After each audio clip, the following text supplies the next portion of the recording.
então boa noite. Hoje a gente vai dar continuidade ao projeto Arte como Cuidado, desenvolvido pela Unifesp em parceria com o El.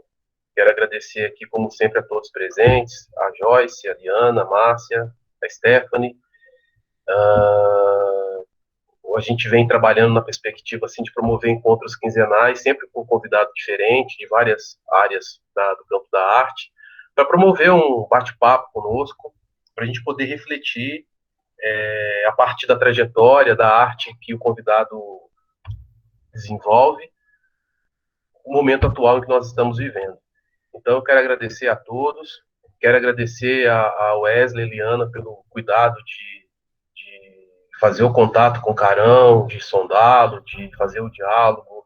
A gente teve todo um cuidado de conversar depois para poder explicar para ele, e ficamos muito felizes, viu, Carão, pela sua rápida resposta, pela sua atenção. Imagino e sei que você deve estar cheio de trabalho, encomenda, coisas para fazer e para disponibilizar o seu tempo numa sexta-feira, 7 da noite. Eu sei que não é fácil. Mas a ideia aqui é essa. Não sei se o Wesley e a Liana quer falar alguma coisinha, mas caso eles não queiram, aí você já pode se apresentar, Carol, e bater um papo conosco, falar um pouco do seu trabalho. Wesley, Liana, não sei se vocês querem dizer alguma coisa.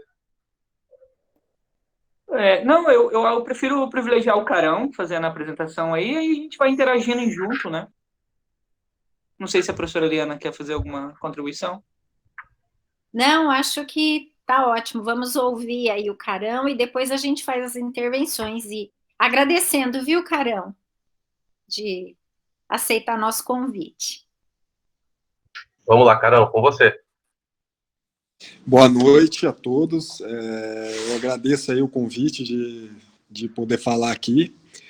E falando um pouco assim da minha trajetória no grafite, né?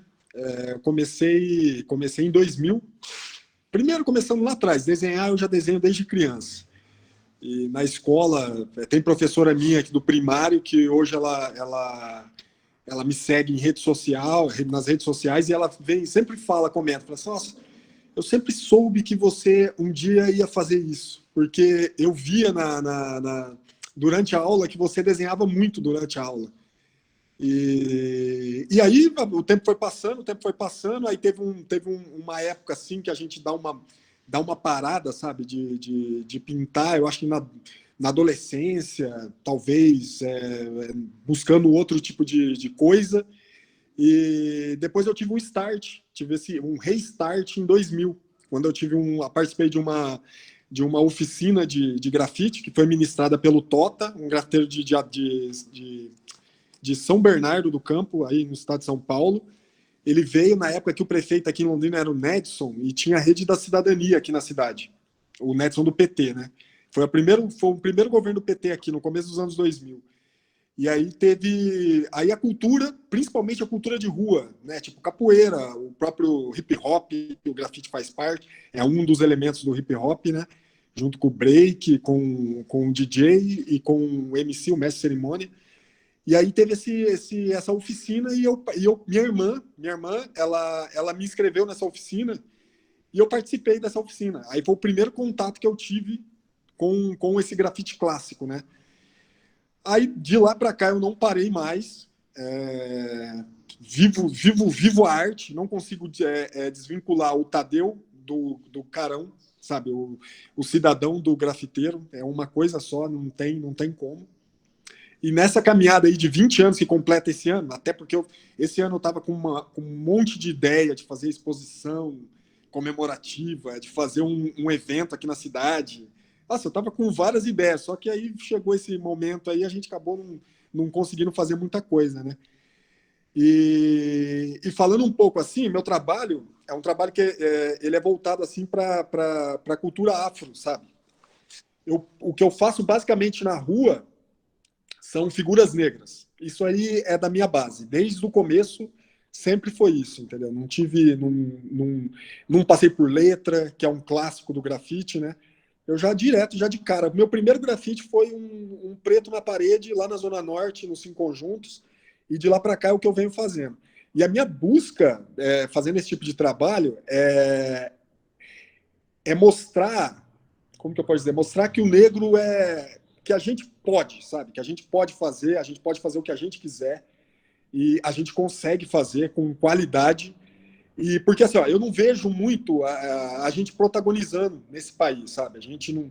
Você assiste na televisão, você não vê o negro com papel principalmente no Brasil, né? Com papel assim numa novela ou apresentando um programa. E quando tem, tem sempre aquela crítica. E com o meu grafite eu já tento mostrar isso, sabe? Ainda mais aqui em Londrina, pô. Paraná, você sabe como que é, né? Paraná é um estado super preconceituoso.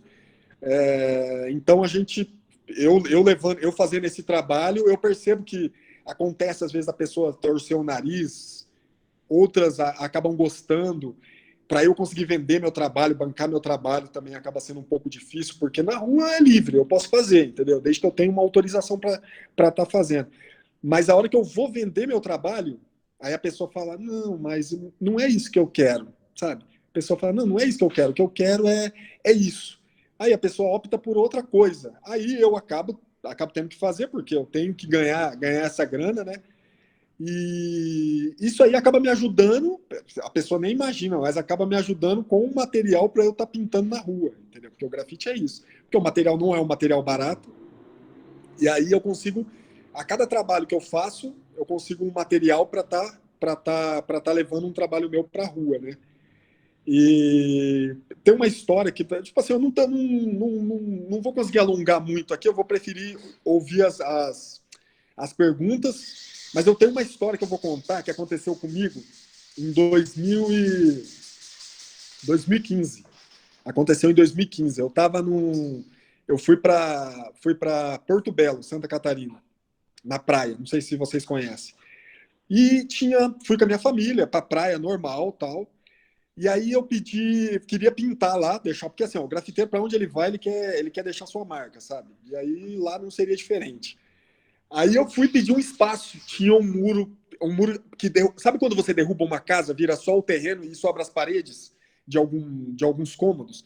E tinha uma parede lá que era perfeita, numa avenida movimentada, e a gente busca isso, sabe? Mostrar o trabalho para todo mundo ver. E aí eu peguei, fui e perguntei para os vizinhos ali, falei assim, quem que é o dono desse terreno? Aí um dos vizinhos falou assim, é a mulher da casa tal na rua de trás. Aí eu fui lá, bati palma, aí saiu uma garota tal, aí eu conversei com ela, falei que eu era grafiteiro, que eu era do Paraná e que eu queria fazer um trabalho naquele muro, se ela me liberava o espaço para eu estar fazendo o trabalho. E a menina foi super simpática comigo, falou, não, tranquilo, pode fazer, tal.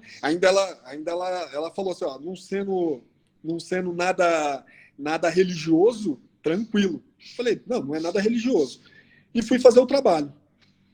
E aí aconteceu de eu estar terminando o trabalho, a mãe dela, que no caso era a dona do terreno, chegou com um senhor, um casal branco, de uma idade assim, de uns 60 e poucos anos. Porra, a mulher chegou me esculachando. Meu, me xingava, e o trabalho já estava pronto praticamente. Faltava assinar. E eu super tentando ser simpático. No momento eu achei que era brincadeira. Sabe? Eu falei, por que essa mulher tá falando desse jeito comigo? E a mulher gritava: olha, você fez esse preto na parede. Esse terreno já tá difícil para eu vender. Com esse preto na parede, agora que eu não vou vender mesmo. E a mulher xingando. E o cara puxando o braço dela, o senhorzinho puxando o braço dela, falando, calma. E a mulher me esculachando. Aí eu falei para ela, minha senhora, é só uma parede. Eu falei assim, pro que a parede serve, ela continua servindo. Tipo, eu não derrubei a parede. Eu só fiz um desenho. Se a senhora não gostou, a senhora pode estar pintando a parede de branco e fica aí. Aí eu assinei, aí eu peguei, chamei meu cunhado e fui pra praia. E fui putaço pra praia. Nossa, e tipo, roubou minha brisa. Essa mulher roubou minha brisa. Eu fiquei o dia todo mal, sabe? Tal. Aí na volta, o caminho para casa era meu último dia na praia. A gente ia voltar embora no outro dia de manhã. Eu voltando, aquele congestionamento, e eu puto dentro do carro, meu. Nossa, tava. E aí foi chegando perto da onde eu fiz o grafite, eu falando para minhas irmãs, falei assim, olha, a gente vai passar ali, vocês vão ver o grafite. Foi chegando perto, tava uma aglomeração de pessoas na frente do grafite, aí me viram dentro do carro, aí o cara começou a gritar, ele aqui, ele tá aqui, ele tá aqui. Eu pensei que eles iam me linchar ali, me agredir. Aí eu peguei, aí a minha irmã falou, não desce. Eu falei, pô, eu vou descer e vou desenrolar. Se não der pra desenrolar, é daquele jeito, entendeu? Sou nascido e criado na periferia, não tenho sangue de barata pra ouvir papo furado. Eu falei, eu vou descer, o que tiver que ser, vai ser. Aí eu desci, a galera tava assim, me chamando meu, seu trabalho é lindo, você é um artista, pelo amor de Deus, vem pintar no muro da minha casa, pinta dentro da minha casa, todo mundo me levantando lá em cima, e eu não tava entendendo nada. Eu fiquei assim, ó, tipo, o que tá acontecendo, meu Deus? Até agora estavam me xingando aqui, agora tá falando que meu trabalho é lindo, e essa senhora tava do outro lado da rua, parada, e a irmã dela veio pedir desculpa para mim, falou, meu, me desculpa, minha mãe, ela tem problema, minha mãe, ela não... E olha só, a mulher é negra, eu acho que ela não se enxergava. E minha mãe, ela não se enxerga, ela tal, falou, eu falei assim, não, tá tranquilo, tal, fui embora no outro dia de manhã, eu voltei para Porto Belo, isso em 2015, eu voltei para Porto Belo ano passado, 2019. Aí eu até comentei com um amigo meu que estava comigo. Eu falei, vou passar lá para ver se aquele grafite está lá. Se ele está pelo menos velho, porque eu gosto de fotografar o trabalho antigo. Eu passei lá, a casa, eles tinham vendido o terreno. O cara comprou o terreno, o cara construiu uma casa no terreno. O cara fez toda a mudança que tinha que fazer. Construiu a casa, plantou árvore, pintou as paredes. O cara não pintou o grafite. O cara manteve o trabalho lá. Foi a única coisa que ele manteve. O cara colocou tipo um xaxim, sabe? Aquele pedaço de terra com umas flores plantadas, encostadas do lado do grafite, ficou até mais bonito. E eu vi aquilo e falei, cara, eu acho que o meu grafite até ajudou a vender esse terreno. Porque o cara comprou o terreno, ele não tirou o trabalho, tá lá. É um preto estampado na parede do cara. Eu não tive a oportunidade de ver o dono do terreno, porque a casa estava fechada, era um fim de semana, talvez era uma casa de veraneio. Mas, porra, eu fiquei super de cara com isso, entendeu? Então, a gente passa por certas coisas, por pintar preto, mas, por outro lado, a gente tem essas, essas coisas que acontecem, entendeu? Coisa da vida. E comigo isso aí foi uma das coisas mais loucas que me passou, né? Então é isso. Essa história que é uma história que eu sempre gosto de explanar, porque eu acho que é uma história legal de contar, né? Porque, pô, é uma reviravolta super grande.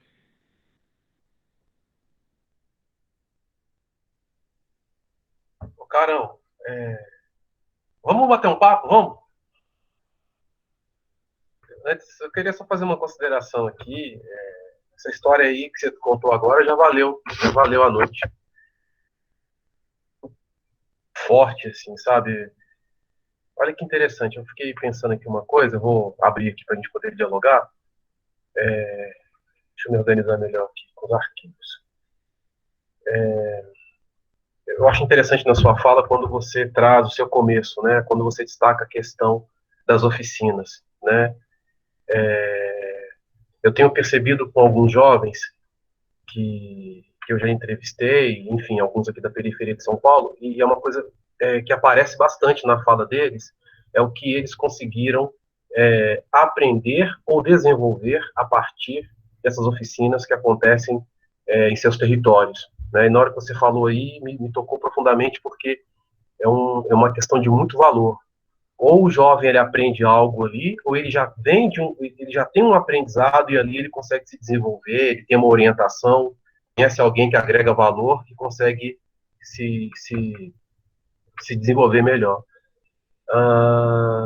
Eu acho muito interessante uma coisa assim que você falou, a questão de pintar corpos pretos em espaços públicos, né? Porque a gente sabe perfeitamente que a história brasileira, a imagem negra, ela sempre foi visibilizada, e quando visibilizada de uma maneira negativa. E quando você coloca essa imagem em um ponto público, não tem como, tá ali, né? Você dar existência para aquilo que existe, né? Então, eu achei muito interessante o que você falou. Agora, olha que frase bonita que você disse. A intenção do meu trabalho é mostrar que o negro pode, né? É uma coisa que me toca, né? Na hora de vender uma arte negra, né? Na hora de vender um trabalho como o seu. E a pessoa diz, não é bem isso, né? Então é o quê? Né? Se não é isso, é o quê? Né? Eu fiquei pensando, a gente sabe. Agora, olha que coisa interessante. Eu prefiro a parede sem nada do que com a imagem de um negro, né? Eu acho que o pessoal aqui vai destrinchar muito essa frase aí, fiquei pensando nisso, né? Deixa sem nada, mas não põe um corpo negro, não põe uma imagem negra aqui, deixa sem nada, né? Nesse ponto aí, então, eu fico pensando que a arte negra, sabe, Carão, ela transita entre o belo e a infração, né? O Nelson Triunfo, aqui em São Paulo, ele um dos percussores da cultura hip hop, assim como o King Nino Brown, eles contam, né?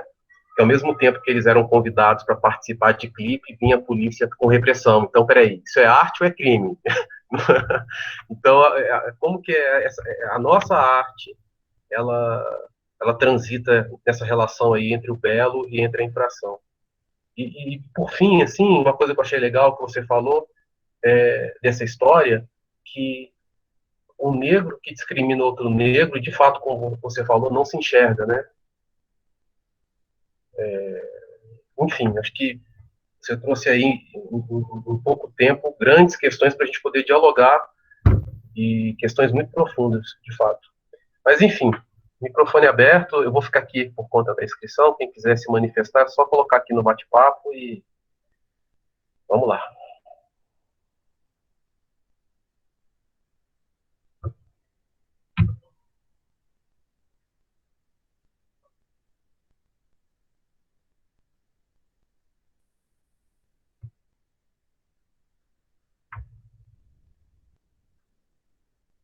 Fala, Wesley, fica à vontade. Massa. E Carão, que da hora, cara, poder te ouvir assim, né? Então, eu, como disse, né, de início, eu conheço você pela sua arte antes de lhe conhecer, né? Mas como é interessante, cara, ouvir o artista falando sobre a sua arte, né? Então, dá uma vida, assim. E eu queria fazer duas colocações, nem é no sentido de pergunta diretamente, né? Mas para a gente fluir no diálogo aqui. Eu desenvolvi por 5 anos aqui na UTF de Campo Londrina um projeto de grafite, né? Com vários momentos. Então a gente teve a oportunidade de conhecer grafiteiros assim como você, né? Que já rodou o mundo quase fazendo grafite e outros que estão começando, né? E como é interessante que uma parte significativa desses grafiteiros surgiu assim como você, num projeto cultural, né, de bairro e tudo mais. Isso é muito marcante. E outros, né, que não tiveram a possibilidade de ter acesso a esses eventos culturais, aprendem ou aprenderam de uma forma que eu vejo você muito realizar, que é fazer a arte, o grafite na periferia, né? Esse dia atrás eu estava procurando ali no seu Insta, nas suas imagens nas redes, e como você mantém essa conduta, né, de desenvolver aí as crianças olhando e tal, né? E aí muitos desses grafiteiros que eu conheci foi isso, assim, chegou algum grafiteiro ou algum pichador na área dele lá e os menininhos vendo, né, o exemplo e tal, e aí se inseriram assim, né? Então acho que são dois comportamentos que preenchem muito de forma muito bonita esses espaços. E aí, cara, se você pudesse falar um pouquinho para nós, né? Eu tenho umas pessoas que estão aqui no grupo que não são de Londrina, os que são, é interessante que talvez poderia dialogar um pouquinho conosco aqui, porque Londrina é engraçado, né? O próprio nome dela traz aí uma visão de cidade europeia, né? Isso é interessante, né? A pequena Londres e tudo mais. E nesse sentido, a gente sabe que ela tende a negar atores que foram fundamentais na sua criação, por exemplo, os negros e os nordestinos, né, baianos e tal, que foram fundamentais na fundação e na construção e desenvolvimento de Londrina. E aí eu vejo a sua arte, cara, quando você traz essas pessoas da periferia, além de desenvolver a arte na periferia, ali mantendo, né, essa raiz e tudo mais, esse propósito de transformação, eu fico muito maravilhado e admirado quando você traz essas pessoas pretas, né, para o centro da cidade. Mas aí, assim, eu tô vendo ali no muro, eu tô maravilhado, mas a arte, como a gente bem sabe, ela provoca sentimentos diferentes nas pessoas. E Londrina, infelizmente, se mostra muito conservadora. Então, se for possível, depois você falar um pouquinho para nós, você deu esse exemplo de fora, né, que você viveu em Santa Catarina, mas como é, assim, a sua relação com a cidade, né, ou com as pessoas de Londrina, sobretudo quando você traz essas pessoas pretas que são marginalizadas, né, em Londrina, que a gente até sabe, eu até sempre comento isso para quem não é de Londrina, para quem cruza a cidade não vê a periferia de Londrina, elas ficam como um projeto mesmo, né, de exclusão, as periferias ficam todas escondidas, então turistas que passam por aqui não veem a periferia. E eu acho que a sua arte cumpre muito esse papel, essa é a minha visão particular, né? E eu queria ouvir você sobre isso, e como é aceito quando você traz essas pessoas que não são bem vistas ou não querem ser, né? Não querem que vejam elas, né? A não ser quando é na área de serviço e tudo mais. Como que você traz ela como um plano principal, né? Eu fico muito interessante assim, interessado em saber se você puder depois na sua intervenção, em algum momento, trazer essa sua leitura para nós. Era isso, Daniel. Acho que me estendi, viu? Desculpa.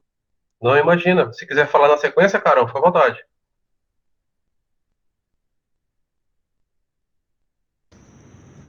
Então, o grafite, assim, é o que eu sempre falo pra galera, o grafite é a arte mais democrática que existe, entendeu? Por quê? Porque ela tá na rua. Ela tá na rua. Todo mundo vai poder vai visualizar, todo mundo vai usar da melhor forma, vai tirar uma foto, vai fazer isso, vai fazer aquilo. E a pessoa, o meu grafite, o que eu busco é, além de alegrar, lógico, eu quero alegrar, sempre faço o negro ele na melhor forma, sabe? Ou ele tá sorrindo, ele tá feliz, ele tá empoderado, ele é aquela preta linda, sabe? Com um turbante ou com cabelo black. E é isso que eu levo. E como ela é essa arte democrática, a galera acaba visualizando isso aí. Tem casos assim que acontece da pessoa ver quando é centro, né? Como o Wesley perguntou, no centro da cidade, tem gente que vê e torce o nariz, sabe? Acaba olhando assim. Porque, assim, ó, Londrina é uma cidade diferente de São Paulo ou outro grande centro no Brasil. A cultura de rua, o picho ou o grafite chegou tarde aqui.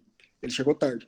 Lá atrás, em 2000, quando eu comecei a pintar, a gente colocava umas latas de spray no chão, começava a pintar, todo mundo chamava a polícia, falava que a gente estava pichando o muro. Até o trabalho começar a se desenrolar na parede, para o cara olhar e falar, não é pichação. Eles não entendiam bem, entendeu? Hoje, a cidade ela tem uma cena de picho na cidade e tem a cena do grafite. Hoje eles já conseguem diferenciar, olhar e falar assim, aquilo ali é um grafite, aquilo ali é um picho, eles já estão conseguindo ver isso aí, entendeu? Conseguindo olhar e falar, aqui é isso, aqui é aquilo. Só que, de qualquer forma, eles ainda chamam a polícia, entendeu? Eu, há 2 anos atrás, eu tinha dread. Eu tinha uns dread longo até no meio das minhas costas. Esse dread me marcava. Então, quando eu estava pintando na rua, a própria polícia me via eu pintando, porque, como a professora mesmo, Liana, disse, ela viu bastante matéria minha na televisão, no jornal, porque na cidade, aqui em Londrina, eu acabo tendo um trabalho assim reconhecido.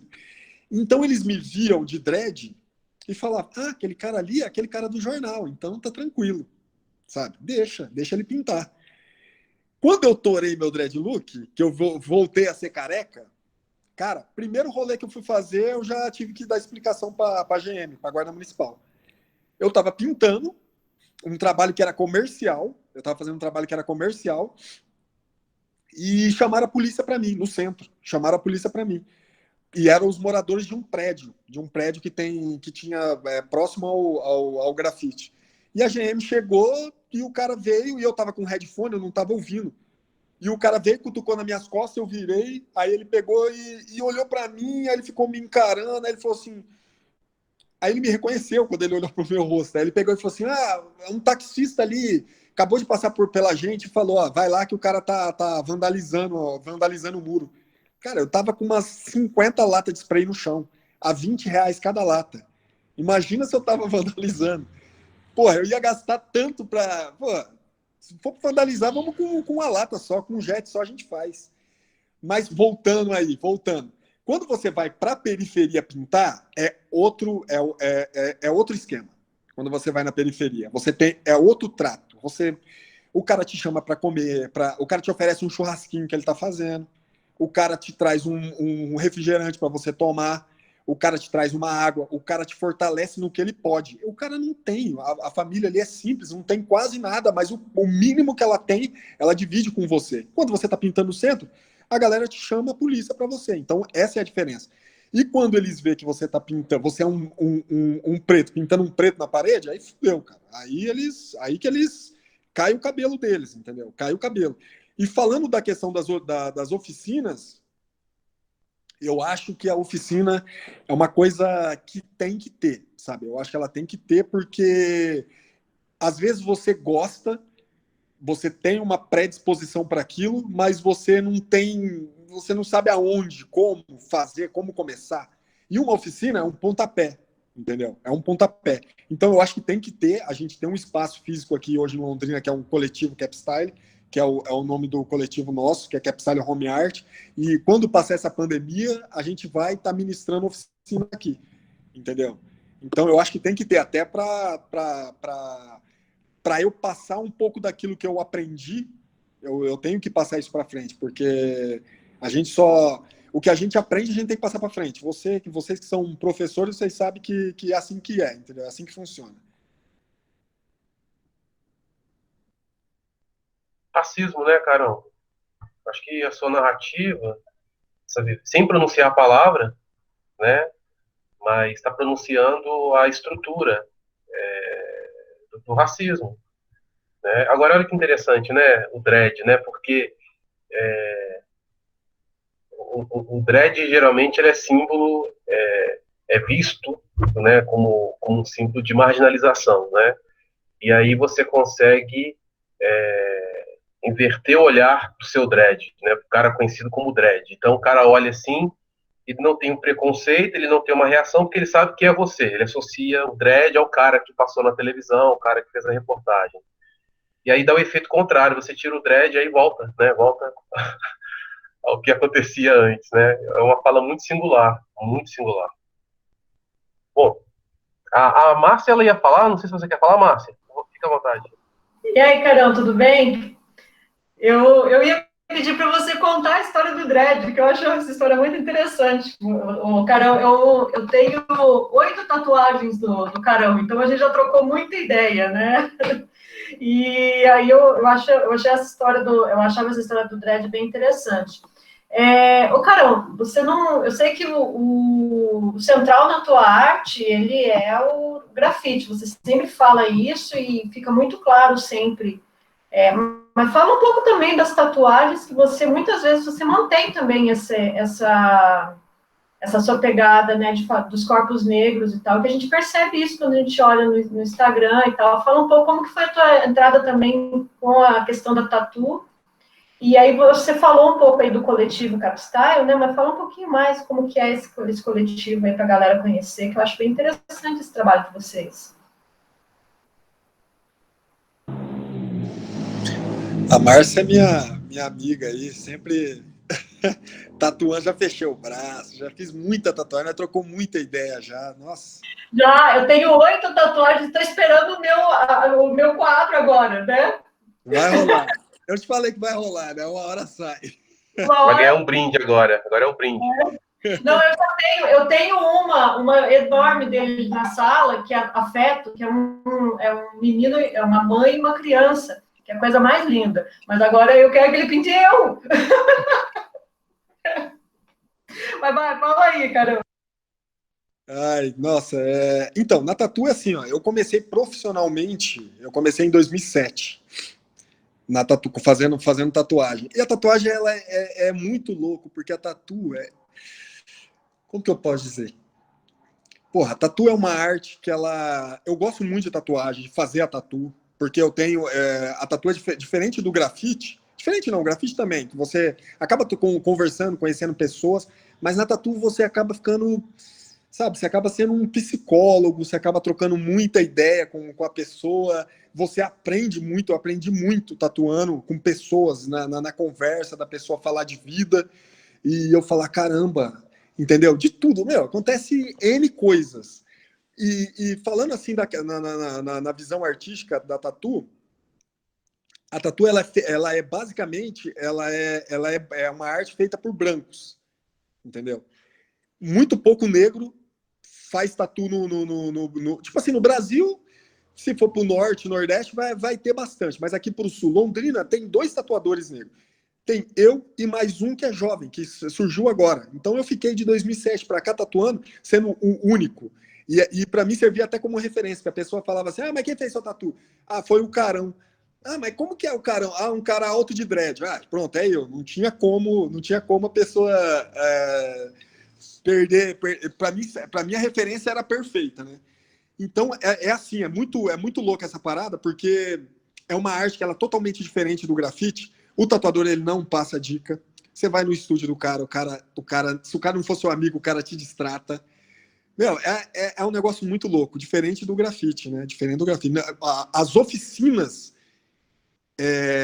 de grafite normalmente são gratuitas, enquanto a de tatuagem você paga R$ 800 para ficar um dia fazendo um workshop, e é um workshop, não é nenhuma oficina, é totalmente diferente. É 2 artes que acaba andando ali paralela, porque acaba sendo, hoje nem tanto, né? Porque a tatuagem não dá para falar que ela é underground, né? Que hoje em dia a tatuagem ela tá na moda hoje, mas lá atrás ela era underground e muitos grafiteiros se tornaram tatuadores e o inverso não acontece.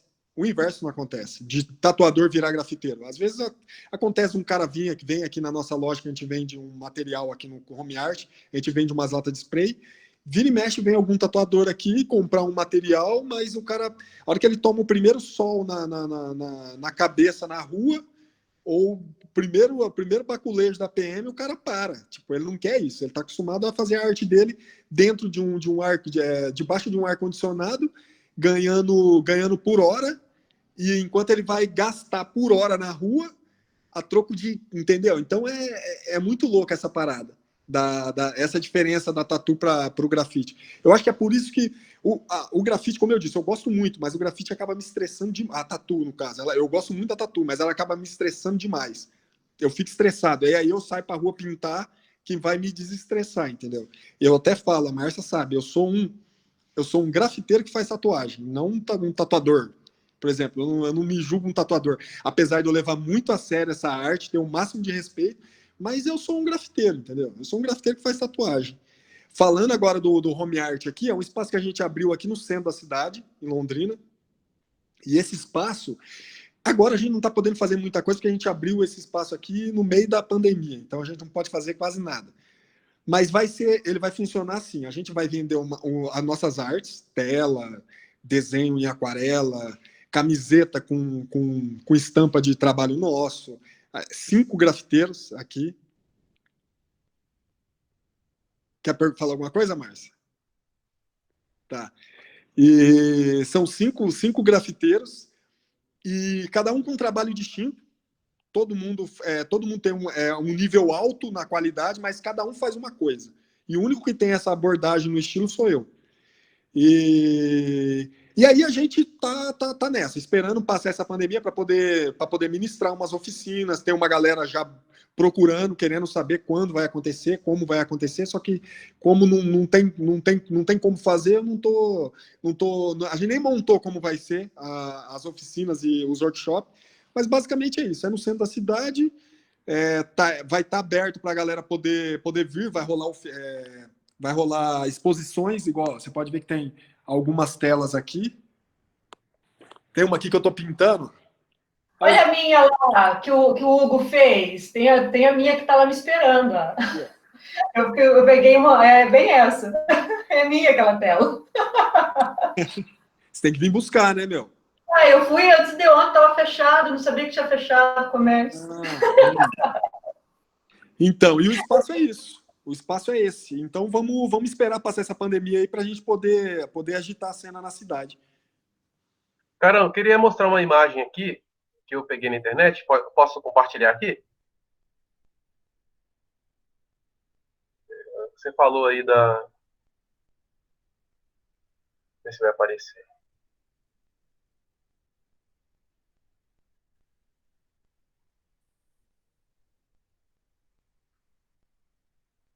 Eu não sei se está aparecendo para vocês. A sua imagem está aparecendo? Para mim, não. Aí é a época do dread, né? Essa é a época do dread. Essa exposição, uma exposição que eu fiz em 2017. Foi uma exposição solo minha no Museu de Arte aqui da cidade. Porra, é um museu. É essas fotos aí. Esses aí eram os trabalhos do dia da vernissagem. E, cara, é a africanidade em traços. Basicamente isso aí. Eu fiz essa oficina, eu fiz essa exposição aí. Pô, da hora. E eu comercializei todos esses trabalhos aí. Vendi todas as telas. Muito legal rever isso aí. Minhas irmãs, meus amigos de CRIO aqui, minha.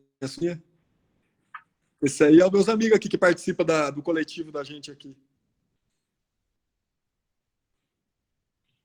Minha irmã.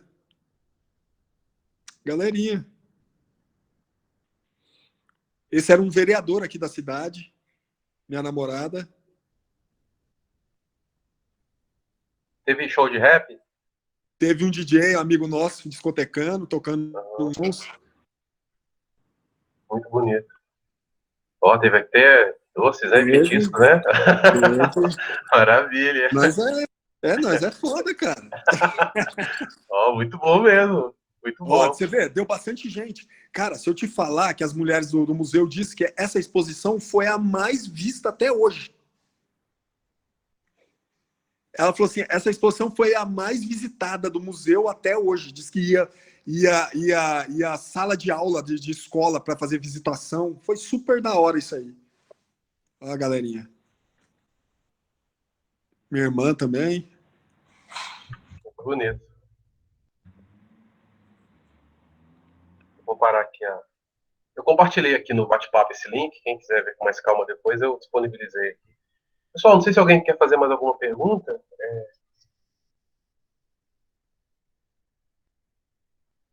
Queria te perguntar uma coisa, Carol. Eu vi aqui uma matéria sua,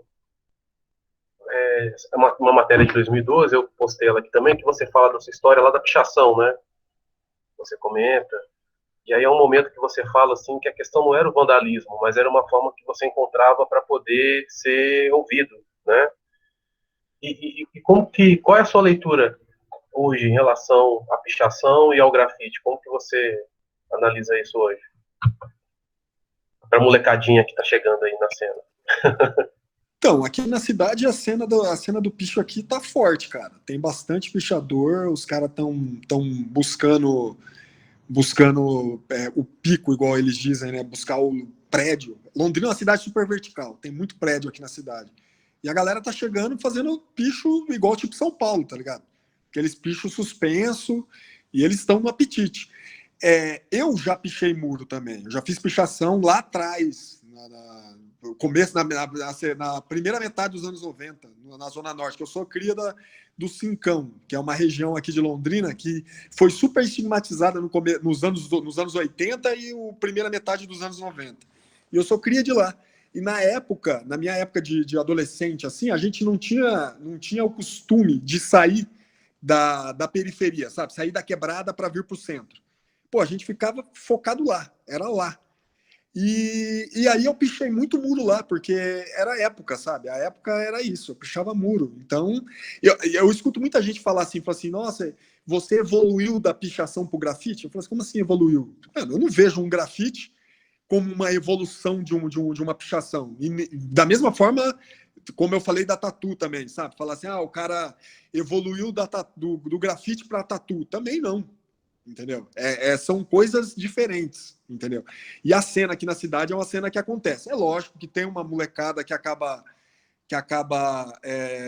como que eu posso dizer, farofando na caminhada, sabe, do picho. Tipo, já tive problema com pichador aqui por conta de grafite, às vezes de fazer um trabalho em cima de um picho que eu não percebi que estava ali, porque estava muito apagado, realmente não percebi, porque, pô, eu venho da rua fazendo isso há 20 anos. Da mesma forma que já aconteceu deles acharem que eles são donos de um pico na cidade, mas porque eles dominaram aquele pico, mas eles esqueceram que lá em 2000, 2001 a gente estava naquele pico já fazendo grafite. E eu tento lembrar isso também, entendeu? Porque tem que ter um respeito, a rua cobra isso. Tanto o respeito vem de mim, que a coisa que eu mais odeio, e acontece muito aqui, é o cara querer contratar seu trabalho para cobrir um muro que tá pichado, porque o cara não tá dando conta de pintar um muro, a molecada picha. Ele pinta, a molecada picha. Aí ele escuta falar que se vir com grafite, ninguém vai pichar, aí ele vem te contratar. Aí eu sempre falo, cara, se você tá optando pelo meu trabalho, porque você... Tipo assim, eu odeio o que você faz, mas eu odeio muito mais o pichador, tá ligado? É bem isso. Pra mim, sou assim. Aí eu falo, pô, aí não dá, entendeu? Então, por isso que eu prefiro muito mais eu buscar o muro. Eu busco o muro. Aí eu olho e falo, esse muro eu quero pintar. Aí eu vou e pinto. Se tiver pichação, eu posso fazer contato com o pichador e, sei lá, desenrolar com o cara. Talvez uma dessas oferecer umas latas pro cara fazer o rolê dele e para não ficar perdido. E assim a gente segue. Lidar com paredes é mais fácil do que lidar com pessoas, né? Então, caramba, que absurdo, né? Que coisa, né? Fantástico. Vamos lá, vamos rodar a palavra. Eu não sei se alguém mais quer fazer algum comentário. Ô, Daniel, se você me permitir, Vai lá. eu quero seguir uma linha que eu tenho seguido quando eu estou tendo a oportunidade, né? Eu já fiz isso aqui com outros artistas que estiveram. É uma curiosidade, né? Enquanto um profissional que trabalha numa universidade pública, eu tenho sempre uma preocupação, principalmente na área de extensão e pesquisa, como a universidade, Carão, tem enxergo nessas artes potentes, né, de comunicação visual, como é o picho, o grafite, né, uma expressão social interessante, mas é muito difícil, assim, ao meu ver, como a universidade chega até esses espaços, né, e quando chega, o modo como ela chega até essas pessoas, esses artistas, né, esses sujeitos de transformação social. E aí eu queria saber de você, cara, nessa sua trajetória que a gente sabe que artisticamente é muito rica, né? Se você já, em alguma vez, você já foi objeto de estudo de alguma universidade, de algum estudo, de alguma pesquisa, né? E qual é a sua relação com as universidades aqui em Londrina? E como você poderia dizer para nós, assim, né? Se não houve ou se houve, o que que você acha que é a universidade que tem em muitas áreas, né? Principalmente das ciências humanas, o interesse de pesquisar esses campos mais periféricos, né, a questão da identidade, enfim, temas variados, né? O que que você diria para nós que somos da universidade, que eu reconheço, né, enquanto um profissional dessas universidades, que a gente tem dificuldade de fato, né, de se aproximar da sociedade, principalmente essas marginalizadas. O que você diria para nós, assim, qual postura, né, esses profissionais, esses pesquisadores, estudiosos e tal, poderia adotar para, de algum modo, interagir com você ou interagir com os grupos que você representa, né? Que poderia estar sendo feito para a gente construir um diálogo de aproximação.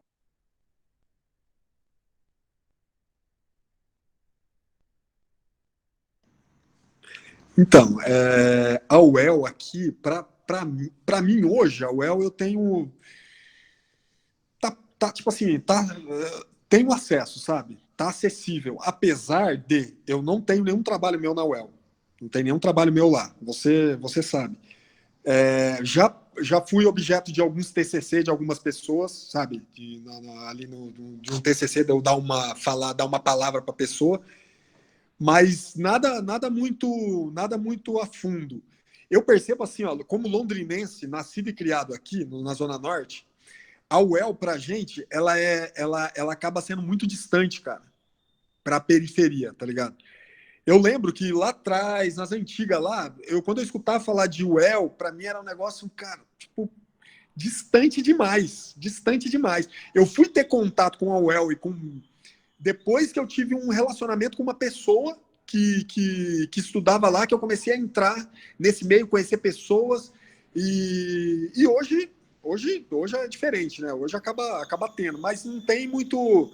Não tenho. Eu tenho um trabalho meu lá na UEM, cara. Tem um trabalho meu na UEM, em Maringá, na Universidade de Maringá. E eu não tenho na UEL. Eu até pintei um Milton Santos lá, fiz um retrato dele e tal, um evento que rolou lá. Mas na UEL não tem nada. Então tem essa para mim falta, na verdade. Eu até gostaria de tá mais lá, sabe, participar mais de algumas coisas lá, mas acaba não tendo convite, ou quando eu tenho, eu acabo não conseguindo participar de alguma forma, não sei. Talvez ou porque eu não viajei na época, não sei. Pode ter acontecido de ter algum convite e que eu acabei não podendo participar. O Carão, fazendo o link ainda nessa pergunta que o Wesley fez, e esses TCCs que você foi entrevistado, por curiosidade, você teve alguma devolutiva, assim?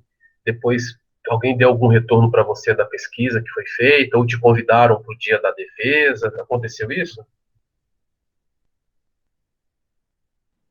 Não, não.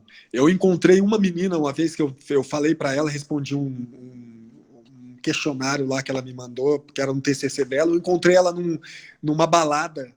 E aí ela veio agradecer para mim, falou, nossa, foi eu que você fez lá o meu TCC, você me ajudou. Aí eu olhei e falei, oh, legal, né? Tipo, porque foi tudo via rede social, então não tive esse tete a tete com a pessoa, não conheci pessoalmente, sabe? Mas não tive, não. Wesley, é aquilo mesmo, viu? Que a gente conversa, viu? É interessante a gente pensar isso, porque a arte ela produz conhecimento, às vezes, que vai além do que o conhecimento acadêmico, sabe? E a gente não concorda com essas práticas, sabe? Eu posso dizer que a gente não concorda, né, Wesley, Ana? A gente não concorda com essas práticas, assim, de pega o conhecimento, faz e depois não informa, não convida, não chama. Então, é uma questão importante. Bom, acho que a gente pode ir caminhando para o fim. Márcia, quer falar, Márcia? A Márcia escreveu aqui, mas se quiser falar, fica à vontade. Não, inclusive, eu trabalho, né, a minha área de pesquisa é a questão da ética e da pesquisa. E aí é uma das falhas éticas que a gente observa quando vai se discutir a questão da ética, justamente a devolutiva, né, das pesquisas.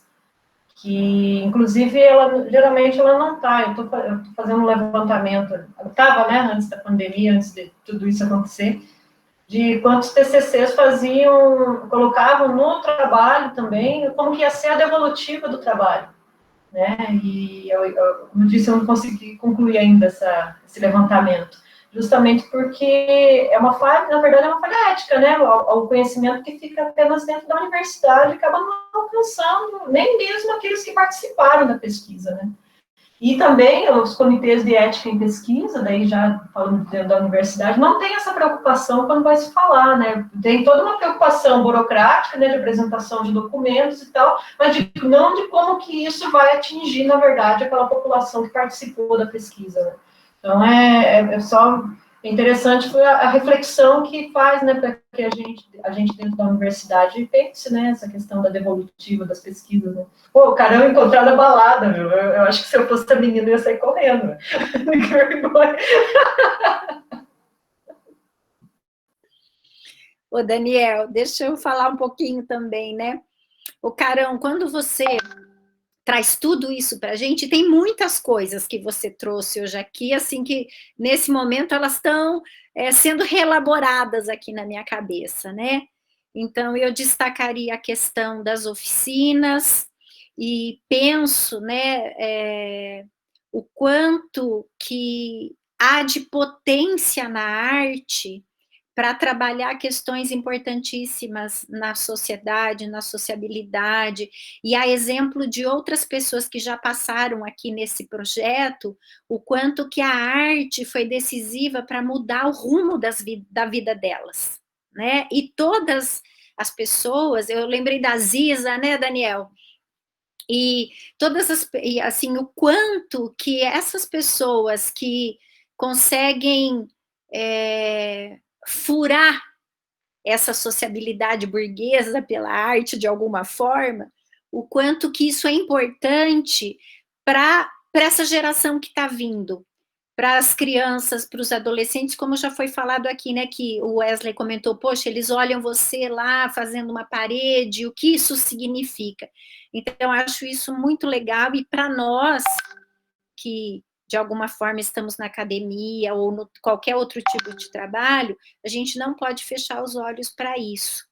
E acho muito bacana quando o Daniel fala, poxa, essa coisa da Covid, então muita gente vem com temas academicistas, e eu acho que essa proposta da arte é fantástica porque ela traz a vida, né? Ela fala de vida e faz essa conexão de que conhecimento e vida fazem parte de uma mesma coisa, né? E aí fico preocupada com a universidade que passa pelos seus grafites e por outras manifestações múltiplas da periferia e não olham nem como objeto de estudo muitas vezes, né?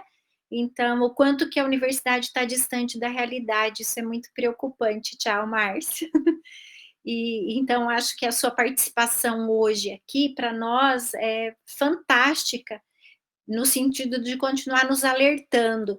E eu acho que esse grupo, né, que acabou se reunindo aqui na Arte como Cuidado, reúne pessoas que têm essa mesma preocupação, que têm esse tipo de sensibilidade, né, que se preocupa com o conhecimento, não pelo conhecimento, mas na importância na vida das pessoas, num processo de mudança, e enxergar como sujeitos que somos, né? Professores, acadêmicos, grafiteiros, dançarinas, a gente teve até uma bailarina aqui. E então, acho que para terminar assim, muito importante. E gostei muito quando você falou, poxa, eu tenho que passar para os outros aquilo que eu aprendi, né? Como responsabilidade. Você falou isso hoje. Eu não fiz igual o Daniel faz, que ele anota igualzinho você escreveu, mas você falou, e eu acho que é isso mesmo, né? Muito legal. E fica muitos desafios para a gente reelaborar, pensar e fazer com que essas reflexões produzam frutos aí na nossa caminhada como profissionais, todos nós.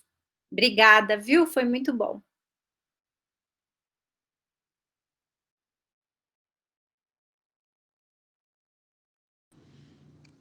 Obrigado.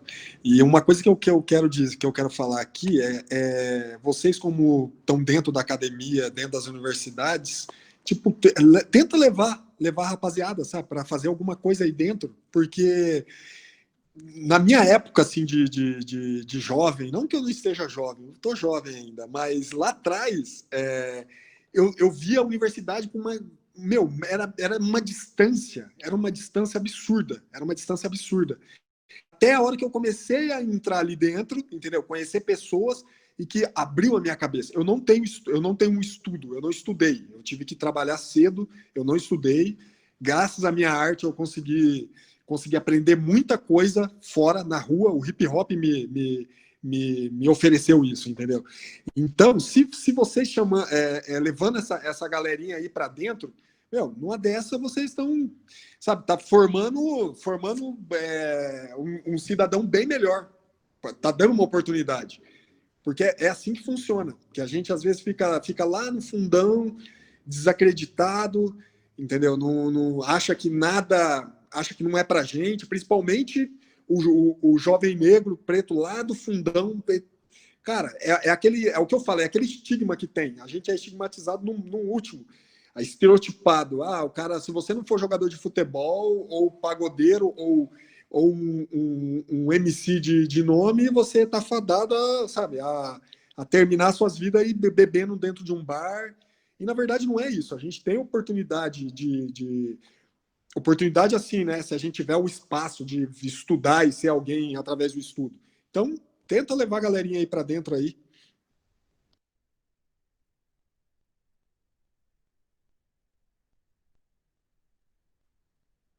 Perfeito, Carão. Mesac, o Edson, né? Ele quer fazer uma pergunta? Fica à vontade, Edson.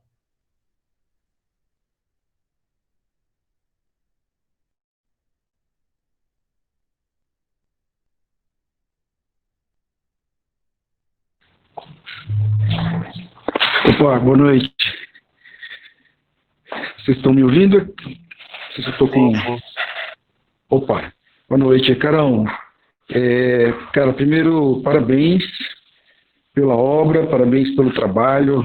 Eu, minha esposa aqui, arquiteta, já andamos fuçando aqui nas coisas que você tem publicado. Que maravilha, cara, que sensibilidade, percepção, parabéns primeiro. Eu sou de Londrina, sou professor também sou da academia, na mesma universidade que o Wesley, está aqui, né? E, cara, eu ia fazer um comentário e no fim uma pergunta. Comentário é pena, né, cara, assim, muito triste até de ouvir isso, essa distância toda que a universidade mantém a arte de uma maneira até geral, né, cara, até extrapolando a sua obra no grafite, indo para outras modalidades de arte, a gente admite isso. A universidade, a academia, de maneira geral, é uma representação dessa sociedade que a gente tem, né, que mantém a brasileira em uma cidade conservadora como Londrina, como outras do país, que mantém mesmo, e faz questão de manter a arte de uma maneira marginalizada, né? Então, talvez porque e aí vou já indo na direção da pergunta que eu queria lhe fazer, para ele ouvir um pouco sobre esse assunto, essa coisa de manter a arte lá no canto, né? Até um certo ponto com medo do que ela pode gerar, que ela pode provocar, e até por esconder, né, toda uma visão de mundo mais ampla, da maneira como ele realmente é, de uma série de interações, né, e etc. E de transformação, né, tá? É muito inerente à arte, de maneira geral, essa coisa de transformar a realidade, né. Aí eu ouvi alguns comentários aqui, de algumas pessoas que participaram, falando sobre essa perspectiva. E eu queria te ouvir, durante esse período todo, em que você vem desenvolvendo o trabalho em Londrina, especificamente em Londrina, que é onde você é, e você está no dia a dia, no cotidiano, produzindo, apresentando, expressando isso. Como é que você vê esse papel, essa função social de transformação da sua obra? Como é que você sente isso, né? Em que momento nessa trajetória que você notou que isso realmente acontece? Ou você não percebeu isso, ou porque não se desenrolou e você não detectou isso, ainda está num certo imaginário? Como é que você vê a sua obra nesse contexto? Obrigado mais uma vez aí pelo espaço. Imagina, Edson. Fica à vontade, Carol. Beleza, Edson. Então, cara, é uma coisa muito louca, porque nesses 20 anos eu não busquei, sabe? Eu comecei a fazer uma coisa ali. Vou fazer grafite, sabe? Eu não imaginava que hoje eu poderia estar aqui trocando uma ideia com vocês, por exemplo, de uma galera da academia, pô. Para mim, pô, tá trocando essa ideia porque o trabalho realmente ele chamou e chama atenção. Por exemplo, eu tive a oportunidade de viajar para fora do país. Já fui para os Estados Unidos, já fui para a Europa, fui para a França, Inglaterra, Portugal, Bélgica, já fui aqui na América Latina, já fui para Argentina, fui para Venezuela, fui para Colômbia. Fora no Brasil, viajei um monte aí, tudo através da minha arte.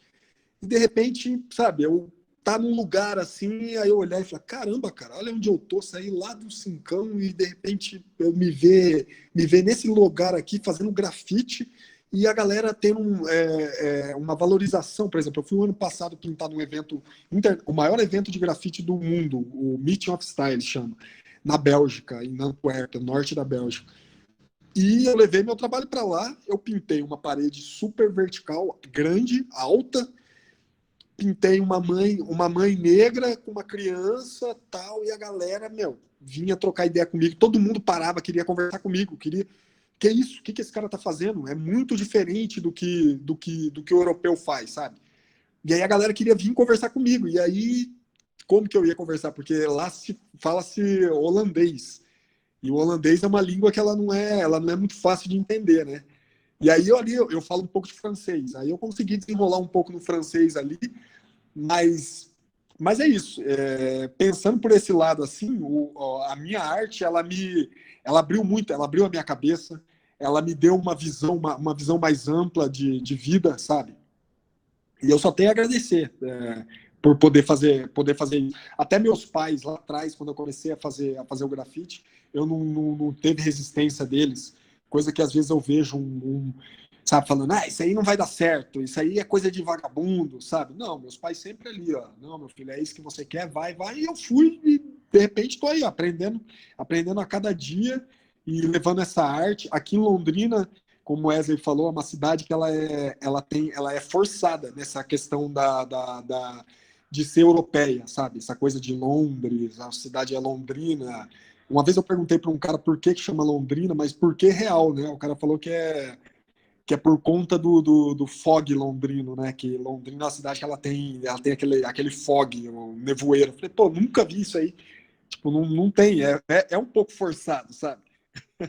E tem na entrada da cidade aqui, tem um portal que é todo em inglês, sabe, com aquela arquitetura inglesa, mas é totalmente forçado, Aí você vai para as periferias, você vê que isso aqui é Brasil, é América Latina, cara.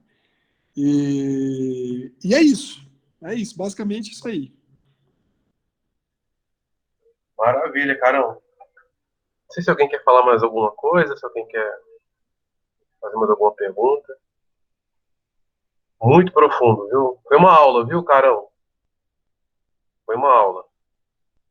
Pô, da hora poder falar com vocês sério aqui. Mesmo, sério mesmo. É interessante porque cada um sempre tem algo particular para compartilhar da sua vivência com a arte, né? A Liana lembrou aqui da Ziza. A Ziza foi uma grafiteira aqui da Zona Norte de São Paulo que esteve conosco também, e ela também trouxe para a gente essa questão da distância, né? De repente ela não ia nem no bairro do lado, de repente ela vai para a Alemanha. Ela, caramba, mas a Alemanha, né? Tipo, então essa questão dessa geografia, são duas geografias aí, né? Tem essa geografia que é da distância mesmo, mas tem essa geografia que ela é uma geografia sentimental mesmo ali, né? De pertencimento, né? A geografia do pertencimento, em que a gente pode estar perto e estar longe. Por exemplo, quando eu entrei na Universidade Federal, foi no ano de 2002, e eu entrei sem querer, porque eu peguei o ônibus errado, e o ônibus passou por dentro do campus da UFMG.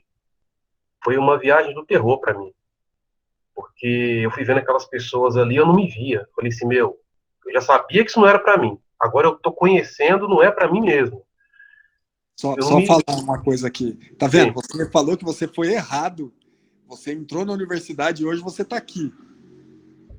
Então, cara, se tiver a oportunidade do jovem ir aí para ir para uma UEL ou para a universidade onde você trabalha, fazer um grafite que seja, mano, o cara numa dessa, ele tá com a cabeça em outro lugar. Ele vai olhar, vai falar, cara, é isso que eu quero para mim. E acaba frequentando e estudando, entendeu? Sim. Não, foi um trajeto curto, mas eu fui observando, assim, olhando. A gente tem que lembrar que em 2002 as universidades federais tinham uma outra estética, né? A gente mudou um pouco o cenário a outras lutas. Naquela época não tinha questão de cotas, enfim. Mas eu acho que a sua arte, a palavra que a Helena falou, é uma palavra muito boa. Fura isso, né? Fura essa lógica que está aí. Né? Ela fura de um jeito assim que você desarma o outro, né? E a pessoa fica rendida, né? Então, muito bom. Acho que a gente pode ir para os fins. Andréa Rocha, querida. A Andréa entrou aqui agora, não sei se a Andréa quer falar alguma coisa, quer fazer alguma consideração. Sacanagem, né, Andréa? Entrou agora, só quero... fogueira, né? Eu perdi, gente, hoje. Mas, Carão, eu sou a André, que te convidei para fazer um grafite na UEL, lembra, no passado, num evento? E a coincidência é que o evento era a palestra do Daniel. Olha que mundo pequeno. E que daí a gente não conseguiu grana para comprar as tintas e tal, né? Que o dinheiro que eu tinha, o projeto não permitia comprar tinta. Mas eu me toquei disso agora. Era na palestra do Daniel que eu tinha convidado vocês para fazer um grafite durante a palestra. Mas perdi hoje, pena. Mas está gravando, né? Depois me manda, Daniel. Um abraço para vocês, viu? Tá ok, Andréia. Compartilho, sim. Acho que a gente pode concluir, né? Carão, se você quiser fazer alguma palavra final aí, enfim, fica à vontade para a gente poder encerrar. Eu só quero agradecer a vocês aí a oportunidade de estar falando aqui. E fiquei super feliz de participar. E quando quiser, é só fazer contato que a gente está aí. E falando aí para André, que pena que não rolou, né? Que é aquilo que a gente estava falando. E às vezes não rola da gente poder pintar, porque assim, o grafite ele é uma arte que ela é cara, sabe? Para fazer um trabalho aí, eu gasto uma média de, sei lá, 15 latas de spray a R$ 20, entendeu? Então, é um trabalho que fica aqui, que é um pouco caro. E eu tento sempre levar o grafite para a rua, sabe? Eu prezo isso, eu prezo em pintar na rua mesmo. Às vezes, se dependendo do lugar, assim, se for para poucas pessoas estar visualizando, para mim fica um pouco difícil, entendeu? Mas voltando aqui agradecer mesmo vocês aí o convite. E quando quiser, é só fazer o convite, fazer outro convite que a gente tá podendo participar. Perfeito, Carão. Eu quero agradecer, viu? Muito obrigado mesmo. Eu fiz algumas anotações aqui. A sua fala ela inspira várias reflexões. A gente vai associando algumas vivências,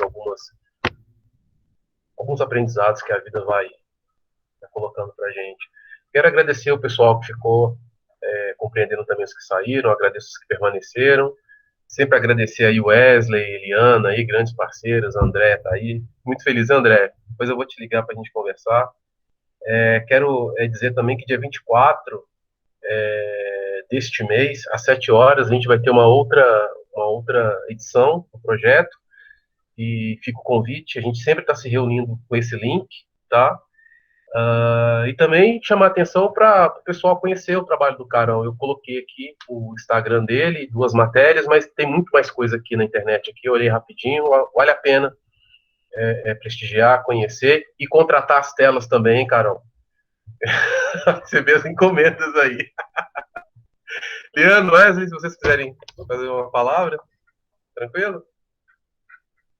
Então, beleza. Carão, muito obrigado, viu, querido? Foi um prazer e a gente se fala. Um abraço a todos, pessoal.